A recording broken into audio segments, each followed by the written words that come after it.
So can you tell me about the note that I have in your agenda? Yeah. Okay, so what happened today?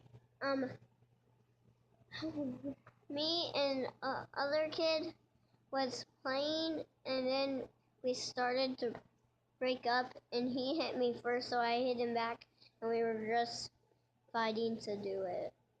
Okay. What was the friend's name? His name was Andrew.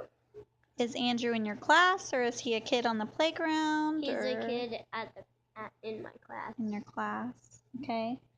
And so you guys were playing together. What were you playing? We were playing five, like 9. It's like just like 9. The movie, you know. Okay. And you need to tell me the truth because I'm reading what's in your agenda and I can see what was said. So now why did he hit you first? Because he just wanted to hit me, and now I just hit him back. So what happens when somebody hits you? What are you supposed to use? My number 1 weapon. And what's your number 1 weapon? My voice. What do you do with your voice? You talk to them like you don't want to be treated. What do you say? You say, please stop, I don't want you to do that ever again. And if they don't stop, then what do you do? I tell the teacher. That's right. So why did you take this Andrew kid, when he hit you, why did you hit him back instead of using your number 1 weapon? Because I forgot my number 1 weapon. And what did I tell you this morning at the daycare before I dropped you off? And I told you it yesterday too. I gave you a kiss, I gave you a hug, and I said be a friend. And do my work. And do your work. Do you think, even though Andrew hit you, do you think hitting him back was being a friend? No. And I understand that you were probably just reacting to him and trying to defend yourself, but I've told you many times you need to use your number 1 weapon first. That's why they call it number 1. Okay? What's my number 10 weapon? Well, this is all depending on different circumstances, but number 1 is your voice. Tell them to stop. Number 2, go tell a teacher. Okay, usually number 1 and number 2 usually takes care of the problem. Okay? I don't want to see another bad note. This is the second one this year, and the year just started. Alright.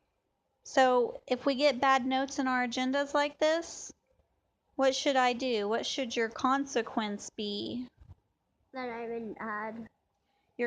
A consequence is something you have to do because you were bad, like time out or lose Xbox time or don't get to play with your friends. And those are things we don't want to do. Those are called consequences. It's what you get for being bad.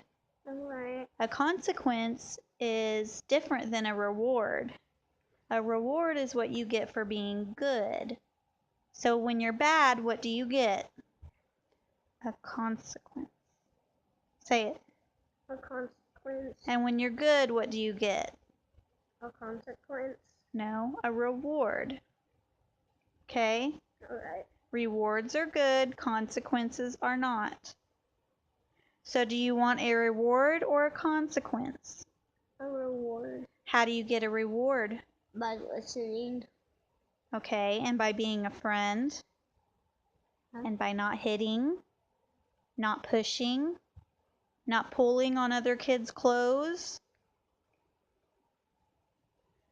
So what should your consequence be for doing those things? I haven't. Should I take your Lenovo away? Yeah. I should take it away for the evening, shouldn't I? Yeah. Because I told you before I didn't want another bad report in your agenda. I've told you that. The only way to not get a bad report is to behave at school. Alright. Do your work and be a friend. Alright. So tonight, I'm going to take your Lenovo away. except for when you're going to call your dad. You're going to call your dad, but then I'm taking it back because you're not going to be playing games and watching YouTube Kids tonight. But can I still go play with my friends? Yeah, I'll let you go play with your friends because I want you to have some outside time.